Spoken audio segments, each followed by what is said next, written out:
Okay, तो hello बच्चों। आज के वीडियो में हम पढ़ने वाले होंगे कि व्हाट इज रिकर्जन इन जावा। तो आज के वीडियो में हम देखेंगे कि रिकर्जन का कंसेप्ट क्या होता है, कैसे रिकर्जन इम्प्लीमेंट होता है जावा लैंग्वेज में। और ये काफ़ी अच्छा आज का इनोवेटिव सेशन होने वाला है, तो प्लीज़ इस वीडियो को एंड तक देखिएगा, क्योंकि आपको आज की वीडियो से बहुत इन्फॉर्मेशन मिलने वाली है कि रिकर्जन क्या होता है, उसमें बेस कंडीशन क्या होती है, उसका एग्जाम्पल क्या होता है, स्टैक ओवरफ्लो क्या होता है, कैसे रिकर्जन प्रोग्राम स्टैक के मेमोरी में कैसे एग्जीक्यूट होता है, मेमोरी में कैसे कैसे फंक्शन एग्जीक्यूट होते हैं।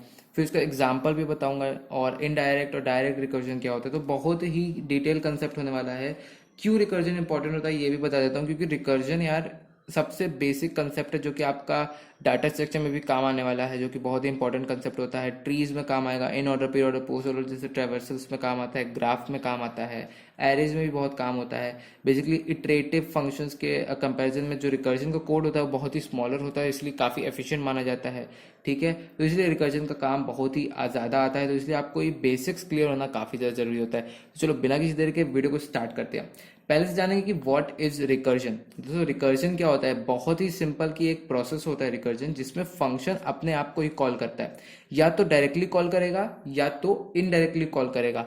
अगर वो डायरेक्टली या तो इनडायरेक्टली कॉल करता है, फंक्शन अपने आप को कॉल करता है, तो हम उसे कहते हैं रिकर्जन। ठीक है, उसे कहते हैं रिकर्जन जब फंक्शन अपने आप को कॉल करता है। तो कॉलिंग कहाँ भी होती है, आप एक और जगह देखे होंगे, वो होती है फॉर लूप में। अगर मैं लूपिंग या फिर इटरेटिव स्टेटमेंट्स की बात करूँ, फॉर वाइल डू वाइल की बात करूँ, वहां पे भी बार बार इटरेशन होता रहता था। ठीक है, रिकर्जन में भी इटरेशन होता है। ठीक है, लेकिन रिकर्जन इटरेशन किस में होता है, फंक्शन में होता है। मतलब एक फंक्शन अपने आप को कॉल करता रहेगा, उसे हम रिकर्सिव फंक्शन कहलाएंगे। प्रोसेस को कहेंगे रिकर्जन, और जो फंक्शन कॉल होगा उसे हम कहेंगे रिकर्सिव फंक्शन। जो फंक्शन करस्पॉन्डिंग में जिसमें रिकर्जन होगा उसे रिकर्सिव फंक्शन कहेंगे। एग्जाम्पल के तौर में देखें, towers of हैनोई।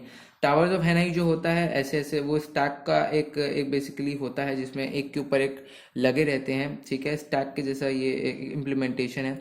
In order pre order post order tree के ट्रैवर्सेस में काम आता है। ग्राफ में रिकर्जन का मेथड आपका काम आता है। और एक्चुअली सिर्फ यही नहीं, जहाँ पे आप इटरेटिव स्टेटमेंट लिखते हो, जहाँ पे फॉर लूप लिखते हो, वहाँ हटा के आप रिकर्जन का स्टेटमेंट भी लिख सकते हो। मैं आपको आगे एग्जाम्पल के तौर में बताऊँ तो ज़्यादा क्लियर हो जाएगा। अब बात करते हैं बेस कंडीशन की। रिकर्जन में एक कंसेप्ट होता है जिसे हम कहते हैं बेस कंडीशन। जैसे कि मैंने अभी बताया, रिकर्जन क्या होता है कि फंक्शन अपने आप को कॉल करता रहेगा। The function keeps on calling itself. तो जब अगर बार बार कॉल करता रहेगा तो यार वो तो इन्फिनिट हो जाएगा। जैसे फॉर लूप में अगर हम बेस कंडीशन टेस्ट कंडीशन नहीं लगाते हैं, ठीक है, या फिर अगर मैं वाइल लूप की बात करूं, उसमें अगर हम टेस्ट कंडीशन नहीं लगाते हैं, तो वो वाइल लूप फॉर लूप वो इटरेटिव कंटिन्यूअसली इन्फिनिट चलता रहता है, इन्फिनाइटली चलता रहता है, चलता रहता है, चलता रहता है। तो ठीक है, वो इन्फिनाइट होता है, तो उसको कोई अंत नहीं होता। तो इसीलिए रिकर्जन का भी कोई टेस्ट कंडीशन लगाने के लिए हम बेस कंडीशन लगाते हैं, क्योंकि जब ये कंडीशन हिट होगी ना, तब जाके आपका रिकर्जन स्टॉप हो जाएगा। तब जाके मेमोरी से सारी आपका जो स्टैक में जो भी फंक्शंस जो स्टोर होंगे वो डायरेक्टली आपके वो बाहर आ जाएंगे।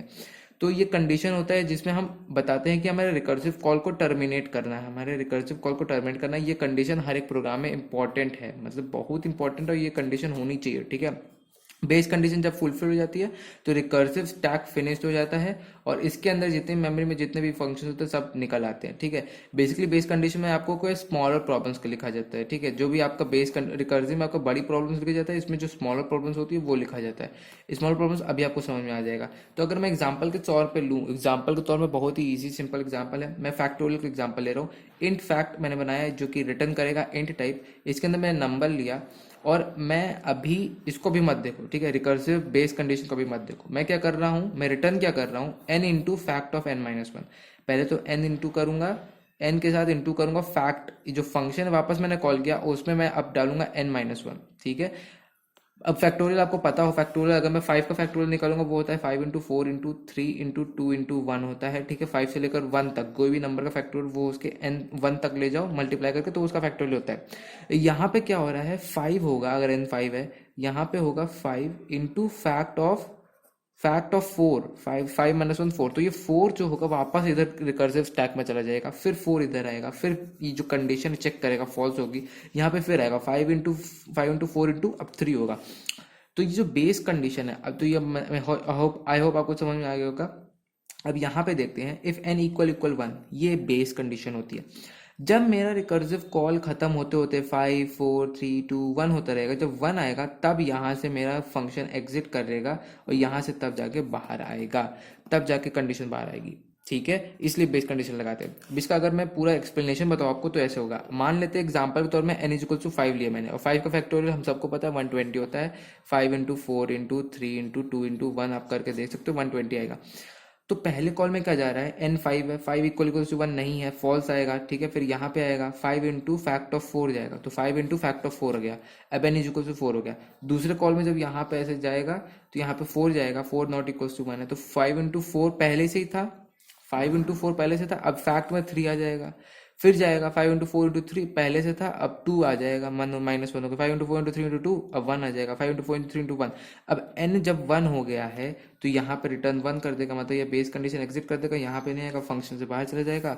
मेरा स्टैक में जो स्टोर्ड हुआ था 5 4 3 2 1 वो मल्टीप्लाई होकर 120 आ जाएगा। ठीक है, इसका मैं ड्रामेटिकल एक्सप्लेनेशन बना सकता हूँ, आपको आगे दिख जाएगा।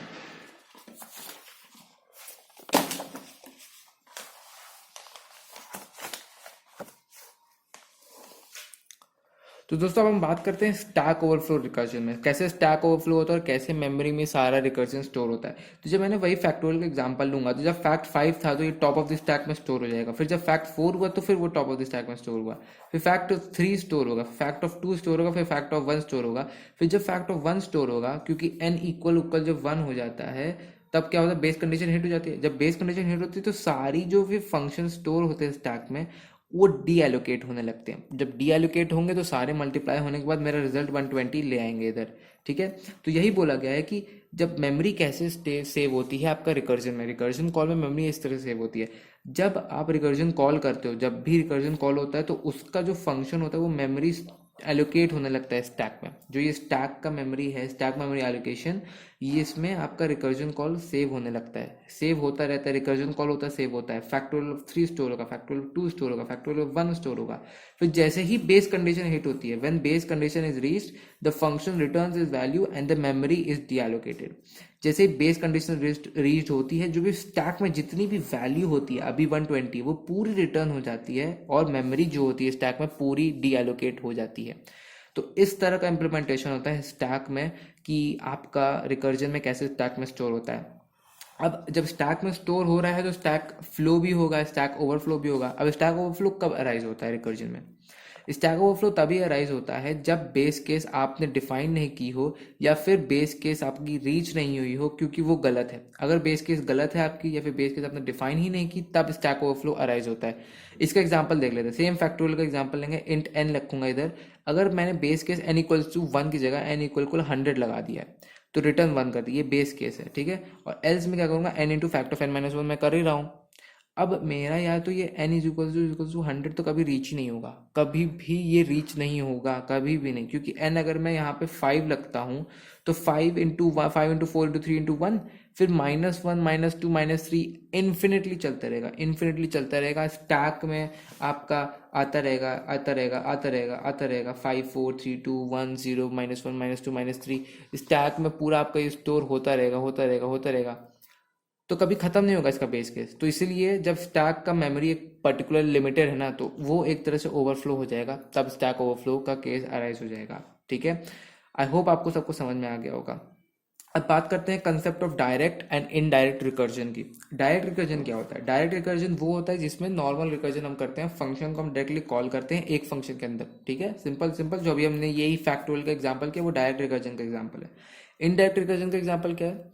हम फंक्शन को कॉल करते हैं, पर वो फंक्शन जो कॉल होता है वो किसी और फंक्शन के अंदर होता है। ठीक है, इसका मतलब हम उसे इनडायरेक्टली कॉल करते हैं। ठीक है, मान लेते हैं एक फंक्शन ए है, ठीक है, उसके अंदर बी फंक्शन डिफाइंड है, और हम फंक्शन सी को हम रिकर्जन कर रहे हैं, इसके अंदर एक फंक्शन सी के अंदर हम किसको कॉल कर रहे हैं, फंक्शन ए को रिकर्ज कर रहे हैं, ए को हम कॉल करे जा रहे हैं, ए को रिकर्जन दे रहे हैं। ठीक है, ए को रिकर्जन दे रहे हैं, ए को रिकर्जन दे रहे हैं, तो फिर बी भी मेरा इनडायरेक्टली कॉल होगा।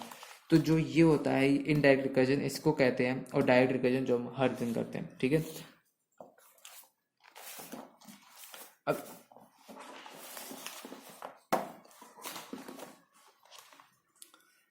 अब इसी के साथ साथ हम डिसएडवांटेज देखते हैं। डिसएडवांटेज ऑफ रिकर्सिव प्रोग्रामिंग क्या है? कि रिकर्सिव प्रोग्रामिंग और इटरेटिव प्रोग्रामिंग के बारे में हम कंपैरिजन देखते हैं और देखते हैं कि डिसएडवांटेज क्या है रिकर्सिव प्रोग्रामिंग का। पहले तो ये कि कोई भी प्रोग्राम आपका जो इटरेटिव है वो रिकर्सिवली भी इंप्लीमेंट किया जा सकता है और जो रिकर्सिव है वो इटरेटिव भी इंप्लीमेंट किया जा सकता है, वाइस वर्सा होता है, ठीक है। दूसरा डिसएडवांटेज ये है कि रिकर्सिव प्रोग्राम ज़्यादा स्पेस लेता है। ज़्यादा स्पेस क्यों लेता है, कोई मेरे को बता सकता है? ज़्यादा स्पेस इसलिए लेता है क्योंकि वो जब भी रिकर्सिव कॉल होता है वो स्टैक में स्टोर करता रहता है रिकर्सिव कॉल को, स्टैक में उसका फंक्शन स्टोर होता रहता है, तो उसका स्पेस ज़्यादा लेता है। पर अगर हम इटरेटिवली फंक्शन को कॉल करते हैं, इटरेटिव प्रोग्राम करते हैं, तो उसमें कोई फंक्शन कॉल नहीं होता, ठीक है, तो उसका इतना स्पेस नहीं लेता, रिकर्सिव में ज़्यादा स्पेस लेता है। और तीसरा एडवांटेज, सबसे बड़ा एडवांटेज ये है कि टाइम रिक्वायरमेंट ज़्यादा लेता है। रिकर्सिव जो आपका प्रोग्राम होता है वो iterative program for while do while से ज़्यादा टाइम लेता है। क्यों? क्योंकि हमें फंक्शंस कॉल को करना रहता है और उसमें रिटर्न्स का ओवरहेड होता है, रिटर्न बार बार करना पड़ता है, बार बार रिटर्न, तो फंक्शन पूरा रिपीट होता रहता है, इसकी वजह से समय लेता है। एडवांटेज अब मैं बात करूँ रिकर्जन की, इटरेटिव के ऊपर बहुत सही एडवांटेज है कि क्लीन और सिंपल कोड देता है भाई। अगर आपने ट्री ट्रैवल से पढ़ा है, इन ऑर्डर पीरियड और पोस्ट ऑर्डर ट्रैवल से पढ़ा है, या फिर मैं ऐसा समझता हूँ कि आपने शायद नहीं पढ़ा होगा, तो अगर आप बिगिनर्स हैं तो फिर इसमें एक ट्री ट्रैवर्सल होता है, तो अब बहुत ही बड़े बड़े प्रोग्राम्स आपके छोटे से एकदम 2 3 4 5 6 लाइन में भी हो सकते हैं, मतलब बहुत ही कंपैरेटिवली आपका स्मॉल और क्लीनर कोड बना देता है रिकर्सिव, ये अच्छी बात है। पर थोड़ा डिफिकल्ट होता है इंप्लीमेंट करना, स्पेस और टाइम कॉम्प्लेक्सिटी से बढ़ जाती है, थोड़ा समझना भी मुश्किल होता है। तो ज़्यादातर आप इटरेटिव मेथड को अपना सकते हैं, ठीक है। एग्जाम्पल इसके हैं कि tower of Hanoi, in order period of post और ट्री के ट्रैवर्स और ग्राफ में भी इस्तेमाल किया जाता है। अब तो आपको पूरा कंसेप्ट आ गया, पूरी तरह से मैं फैक्टोरियल ऑफ अ नंबर पढ़ा देता हूँ। बहुत ही सिंपल प्रोग्राम है, मैंने पहले भी बताया। एक जावा में इनको इम्प्लीमेंट करते हैं। फैक्टोरियल ऑफ अ नंबर आपने बनाया क्लास फैक्टोरियल में, फैक्ट में आपने एक नंबर लिया, अगर n इक्वल इक्वल 1 है तो रिटर्न 1 कर दो, बेस केस हो गया। बेस केस आप हमेशा आखिरी में लिखा करो, ठीक है, इसके लिए स्पेस छोड़ दिया करो, बेस केस हमेशा आखिरी में लिखा करो। अगर ये बेस केस नहीं रिटर्न होते तो एल्स में क्या करो, return n into fact of n-1, ठीक है।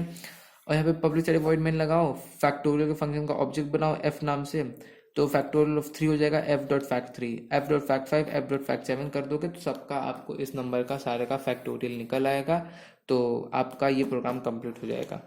तो दोस्तों ये था पूरा रिकर्जन का कंसेप्ट जावा लैंग्वेज में। आई होप आपको वीडियो काफ़ी सही लगी होगी, और अगर आपको इसमें वैल्यू मिली तो please hit the like button, and thanks for watching.